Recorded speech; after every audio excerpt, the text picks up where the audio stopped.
Hello everyone, welcome back to my YouTube channel English Delight with Anju. I hope guys you all are doing great. Guys आज मेरे पास बहुत अच्छे connectors हैं जो कि daily spoken English में बहुत ज़्यादा यूज़ होते हैं. आपने सुने होंगे जैसे as a matter of fact, regardless, in spite of या despite, while, yet, having said that. और इसके साथ कुछ और भी हैं. तो गाइस ये हैं बहुत ज़्यादा इम्पॉर्टेंट है. वीडियो में लास्ट तक बने रहिएगा, आपके लिए ये बहुत ही फ्रूटफुल वीडियो होने वाली है. तो विदाउट फर्दर अडू चलिए वीडियो के स्टार्ट करते हैं. और गाइस वीडियो अगर पसंद आए तो प्लीज़ लाइक कर दीजिएगा, अपना फीडबैक कमेंट में दीजिएगा. गाइस आप लोग वीडियो देखते तो हैं लेकिन बिना लाइक किए हुए और बिना कोई कमेंट किए हुए चले जाते हैं, बहुत बुरा लगता है गाइस.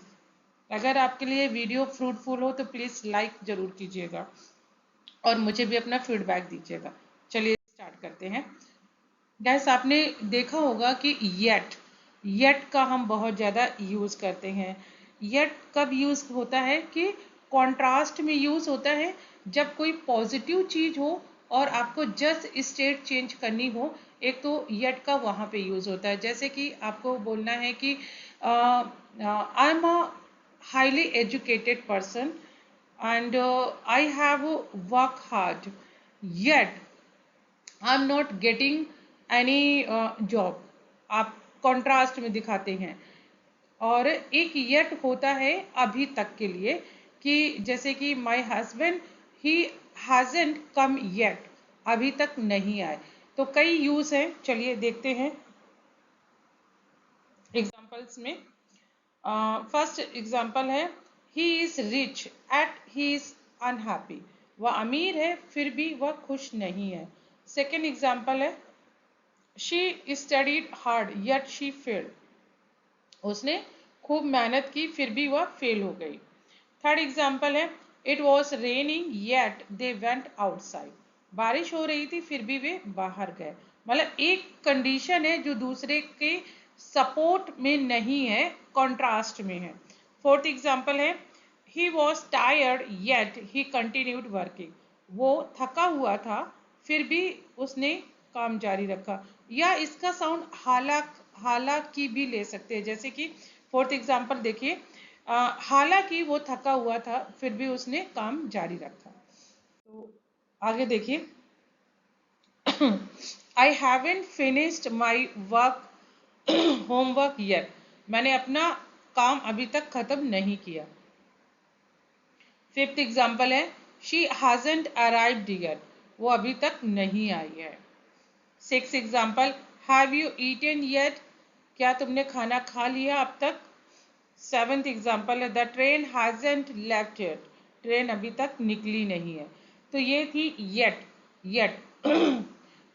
सारे एग्जाम्पल्स मैंने कवर कर लिए हैं इसमें, जिस जिस फॉर्म में येट का यूज होता है. तो इनकी गाइस प्रैक्टिस कीजिए सेंटेंसेस की और आपको सारा कुछ क्लियर हो जाएगा. आगे बढ़ते हैं. ये आपने जरूर सुना होगा वाइल. वाइल का मतलब होता है जबकि या किसी चीज के दौरान या इसी बीच, मीन वाइल.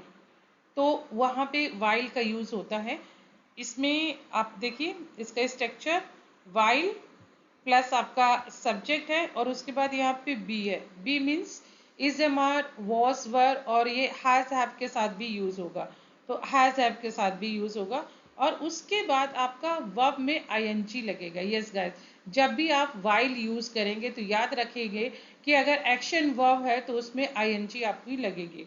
उसके बाद सेकेंड सब्जेक्ट स्टार्ट होगा, सब्जेक्ट और फिर पास्ट पार्टिसिपल. जैसे कि फर्स्ट एग्जांपल देखिए he likes coffee while she prefers T. उसे कॉफी पसंद है जबकि उसे चाय पसंद है. तो यहाँ पे कंपेयर में अगर हम कर रहे हैं तो यहाँ पे नहीं, यहाँ पे नाउन, यहाँ पे प्रेफर यूज हुआ है आपका. लेकिन जब आप एक्शन वर्ब की बात करेंगे तो वहां पे आपका आईएनजी फॉर्म होगी. While I wanted to stay home they insisted on going out. Third example sorry, जबकि मैं घर में रहना चाहता था वे बाहर जाने की जिद कर रहे थे. चलिए आगे बढ़ते हैं। He is very rich while his brother is poor. Compare के लिए भी वाइल का यूज करते हैं, वह बहुत अमीर है जबकि उसका भाई गरीब है। फोर्थ एग्जाम्पल है, while she is hard working she lakhs confidence. जबकि वह मेहनती है लेकिन उसने आत्मविश्वास की कमी है। फिफ्थ एग्जाम्पल है, I was reading a book while she was cooking.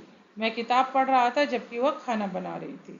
Six example है, she fail asleep while watching TV. वह टीवी देखते देखते सो गई। तो गाइस ये था वाइल।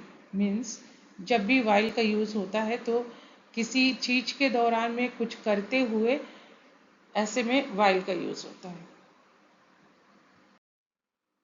उसके बाद है रिगार्डलेस या रिगार्डलेस ऑफ। यस गाइस, ये भी एक कनेक्टर लिंकिंग वर्ड है और इसका मतलब होता है बिना परवाह किए हुए या इसके बावजूद। हम बोलते हैं ना कि एज की परवाह किए बिना वो इंग्लिश इंग्लिश सीख क्लास में एडमिशन उसने लिया, या पैसे की परवाह किए बिना वो मतलब आप बोल सकते मूवी देखने गए या कुछ भी। तो जब वहाँ पे रिगार्डलेस या रिगार्डलेस ऑफ का यूज होता है जहाँ बिना परवाह किए हुए। तो इसके सेंटेंसेस फॉर्मेशन स्ट्रक्चर देखते हैं क्या है। रिगार्डलेस का पहले दोनों का मतलब सेम ही है। Regardless is followed by a noun pronoun और जीरेंट। मतलब नाउन प्रनाउन और जब भी वर्ब आएगा तो वहां पे जीरेंट हो जाएगा। मीन्स आपका V4 हो जाएगा ING फॉर्म में। और जब रिगार्डलेस यूज होगा विदाउट ऑफ के तो इज यूज एन एडवर्ब। ये एडवर्ब के रूप में यूज होगा और कहाँ यूज होगा, end of the sentence, sentence के बाद में यूज होगा। बोथ फॉर्म शो, दोनों ही फॉर्म्स मतलब रिगार्ड और रिगार्डलेस ये शो करती हैं, दर्शाती हैं बिना परवाह किए या इसके बावजूद। यही इसका मीनिंग होता है। तो सेंटेंस देखते हैं।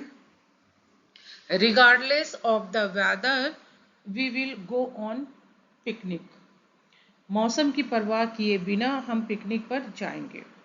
सेकेंड एग्जाम्पल है, regardless of his age he runs faster than मी।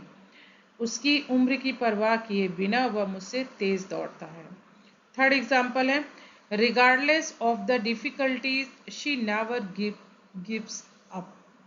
मुश्किलों की परवाह किए बिना वह कभी हार नहीं मानती है। फोर्थ है, regardless of money true happiness comes from with इन। पैसों की परवाह किए बिना असली खुशी अंदर से आती है। तो ये गाइस था आपका रिगार्डलेस ऑफ। आप केवल रिगार्डलेस का यूज देखते हैं एज अ एडवर्ब। यहाँ के ऊपर के दो सेंटेंस तो मैंने रिगार्डलेस के ही हैं इसमें। नीचे के जो सेंटेंस हैं दो वो आपके हैं विदाउट ऑफ वाले। तो पहले regardless of Fehling many times he kept trying. वह कई बार असफल होने के बावजूद उसने कोशिश जारी रखी। फिफ्थ एग्जाम्पल है, regardless of waking up late she reached on time. देर से उठने के बावजूद वह समय पर पहुंच गया। तो सिक्स एग्जाम्पल है, I told him not to go but he went regardless. तो यहाँ पे देखिए एज अ एडवर्ब यूज हुआ है, यहाँ पे आपका ऑफ नहीं है, लेकिन मीनिंग वही है कि मैंने उसे जाने से मना किया था लेकिन वो फिर भी गया। फिर भी के लिए यहाँ पे रिगार्डलेस आया है। सेवंथ है, she didn't like the dress but she bought it regardless. उसे ड्रेस पसंद नहीं थी लेकिन उसने फिर भी खरीद ली। तो ये गाइस था रिगार्डलेस, किसी की परवाह किए बिना या फिर भी। नेक्स्ट है स्पाइट ऑफ या despite of, sorry despite. In spite of, in spite of और डिस्पाइट ऑफ दोनों का मीनिंग, सॉरी डिस्पाइट के बाद ऑफ नहीं लगेगा, मेरे मुंह से निकल जा रहा बार बार।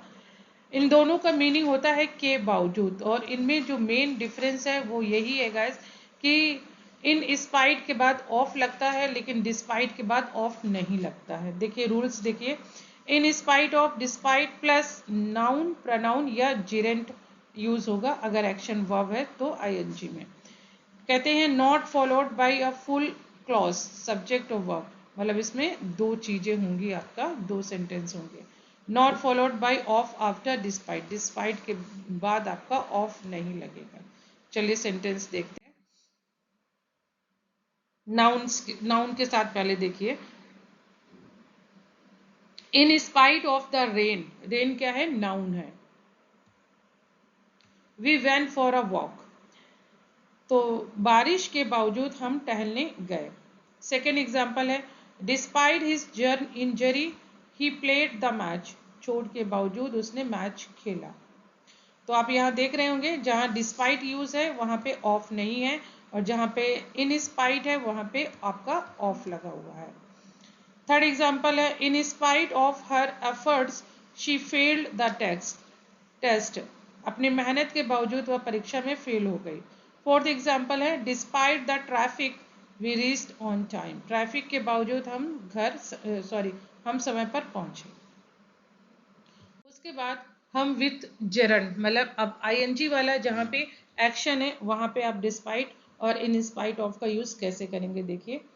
इन spite of working hard we didn't get promoted, यहाँ पे देखिए वर्किंग हार्ड आ गया, जिरन फॉर्म में आ गया, तो कड़ी मेहनत के बावजूद उसे प्रमोशन नहीं मिला। फिफ्थ है, despite feeling tired she continued studying, थकान महसूस करने के बावजूद उसने पढ़ाई जारी रखी। सिक्स है, in spite of waking up early he was late, जल्दी उठने के बावजूद वह देर से पहुंचा। सेवंथ है, despite being rich he is not happy, अमीर होने के बावजूद वह खुश नहीं है। तो ये गाइस था इन स्पाइट ऑफ या डिस्पाइट ऑफ, के बावजूद। आई होप ये आपको क्लियर हो गया है, तो मूव करते हैं। ये है as a matter of fact, मतलब इसका मतलब होता है सच कहूँ तो, या असल में, या हकीकत तो ये है। तो जब यहाँ ऐसे एक्सप्रेशन आएगा कि सच कहूँ तो, या हकीकत में, या असल में, तो वहाँ पे आप यूज करेंगे as a matter of fact. इसका जो रूल है वो है, स्टेटमेंट जो भी आपका सेंटेंस होगा plus assumption of general belief, ये जनरल बिलीफ की बात करता है, और उसके बाद लगाएंगे as a matter of fact, फिर स्टेटमेंट टू, और उसके बाद ट्रूथ ऑफ क्लैरिफिकेशन। तो इसमें दो सेंटेंस होंगे। चलिए एग्जाम्पल की मदद से देखते हैं। As a matter of fact I never liked horror movies, सच कहूँ तो मुझे हॉरर फिल्में कभी पसंद नहीं आई। सेकेंड एग्जाम्पल है, as a matter of fact I was planning to visit you today, सच कहूँ तो मैं आज तुमसे मिलने का प्लान बना रहा था। थर्ड एग्जाम्पल है, I don't like spicy food, as a matter of fact I can't eat it at all, मुझे तीखा खाना पसंद नहीं है, सच कहूँ तो मैं इसे बिल्कुल भी नहीं खा सकता। उसके बाद फोर्थ एग्जाम्पल है, as a matter of fact I have never been to Mumbai, हकीकत तो ये है कि मैं कभी भी मुंबई नहीं गया। फिफ्थ एग्जाम्पल है, as a matter of fact I was the one who helped me, हकीकत तो ये है कि मैंने ही उसकी मदद की थी, या मैं ही था जिसने उसकी मदद की थी। सिक्स एग्जाम्पल है, he said he was busy, as a matter of fact he was just watching TV, उसने कहा कि वो व्यस्त था, हकीकत तो ये है कि वो टीवी देख रहा था। तो ये गाइस था as a matter of fact, सच कहूँ तो, या हकीकत, या असल में, वहाँ पे आप यूज करेंगे। Next, at whose behest, at whose behest का मतलब होता है किसके कहने पर या किसके आदेश पर, और इसको आप सेंटेंस में फॉर्म करेंगे at whose behest plus auxiliary verb, और उसके बाद सब्जेक्ट फिर मेन वर्ब, और उसके बाद रेस्ट ऑफ द सेंटेंस, मतलब बाकी का सेंटेंस। तो चलिए सेंटेंस देखते हैं। At whose behest do you work, तुम किसके कहने पे काम करते हो। या हम बहुत ज्यादा बोलते हैं कि तुमने किसके कहने पे मोबाइल छुआ, तुम किसके कहने पे वहां गए। तो ऐसे सेंटेंसेस में सब जगह आप यूज करेंगे at whose behest. Second example देखिए, at whose behest does she visit that place, वह उस जगह किसके कहने पे जाती है। थर्ड एग्जाम्पल है, at whose behest did you leave the meeting early, तुम मीटिंग या बैठक जल्दी किसके कहने पर छोड़ आए। नेक्स्ट एग्जाम्पल है, at whose behest did they change the rules, उन्होंने नियम किसके कहने पर बदले। Fifth example, the meeting was cancelled eight whose behest, बैठक किसके कहने पर रद्द कर दी गई। 6 है, at whose behest did you resign from your job, तुमने किसके कहने पर अपनी नौकरी छोड़ दी। तो ये है एट हुज बिहेज, किसके कहने पर, किसके आदेश पर। Next gas, on top of that. On top of that का मतलब होता है ऊपर से या इसके अलावा, और जब आपको कोई एडिशन इंफॉर्मेशन देनी हो तब आप यूज करते हैं ऑन टॉप ऑफ दैट। और इसी सीरीज में आते हैं जैसे कि मोर ओवर या इन एडिशन, एडिशनली, तो ये सब इसी कैटेगरी के हैं ऑन टॉप ऑफ दैट। इसमें क्या है भाई कि एडिशनल इंफॉर्मेशन देनी होती है, स्टेटमेंट 1, फिर ऑन टॉप ऑफ दैट, फिर स्टेटमेंट 2, और इसमें आपको कुछ नेगेटिव या सरप्राइजिंग थिंग दिखानी होती है। तो चलिए सेंटेंस में ज़्यादा अच्छे आपको समझ में आएगा। फर्स्ट है, it was raining heavily, on top of that my car broke down. तो इसमें देखिए कॉन्ट्रास्ट सिचुएशन हो गई कि भाई एक तो जोर की बारिश हो रही थी और ऊपर से मेरी कार खराब हो गई। सेकेंड एग्जाम्पल है, she lost her wallet, on top of that her phone was stolen, उसका बटुआ खो गया, इसके अलावा या ऊपर से उसका फोन भी चोरी हो गया। नेक्स्ट है guys, he was late for work, on top of that he forgot an important document, वह काम के लिए देर से पहुंचा, इसके अलावा या ऊपर से वह एक जरूरी फाइल या दस्तावेज भी भूल गया। फोर्थ एग्जाम्पल है, the hotel was expensive, on top of that the service was terrible, hotel महंगा था, ऊपर से सेवा भी बहुत खराब थी। तो सॉरी, ये गाइस था आपका on top of that. I hope ये आपको समझ में आ गया होगा। उसके बाद लास्ट है gas having said that. Having said that का भी कॉन्ट्रास्ट में ही किया जाता है यूज, जब कॉन्ट्रास्ट सिचुएशन हो, कोई एडिशनल इंफॉर्मेशन आपको देनी हो तो वहां पे करते हैं। चलिए देखते हैं एग्जांपल्स में। Learning English is difficult, having said that practice makes it easier. अंग्रेजी सीखना कठिन है, फिर भी अभ्यास इसे आसान बना देता है। सेकेंड है, he is not very social, having said that he is a great team player. तो कंट्रास्ट में जब आपको चीज दिखाती होती है, एक नेगेटिव और दूसरी पॉजिटिव, उस टाइम पे आप हैविंग सेड दैट का यूज करते हैं। सॉरी। फोर्थ एग्जाम्पल है, द होटल वॉज एक्सपेंसिव, अच्छा, having said that the service was excellent, hotel महंगा था फिर भी सेवा शानदार थी। फिफ्थ है, she doesn't like sweets, having said that she enjoyed the cake, उसे मिठाइयाँ पसंद नहीं है फिर भी उसे केक का आनंद लिया। तो ये गाइस हैविंग सेड दैट है कि आपको जब कंट्रास्ट में सिचुएशन दिखानी हो तब आप यूज कर सकते हो हैविंग सेड दैट। तो गाइस ये आपके कनेक्टर्स या लिंकिंग वर्ड्स जो भी कह लीजिए ये हैं। आई होप ये वीडियो आपको पसंद आएगा, और पसंद आए तो गाइस लाइक कीजिएगा, शेयर कीजिए, चैनल पे नए हैं तो सब्सक्राइब कर लीजिएगा। और गाइस सबसे इम्पॉर्टेंट चीज़, अपना फीडबैक मुझे कमेंट करके ज़रूर बताइएगा गाइस, मुझे बहुत अच्छा फील होता है। Thank you guys, thank you for watching.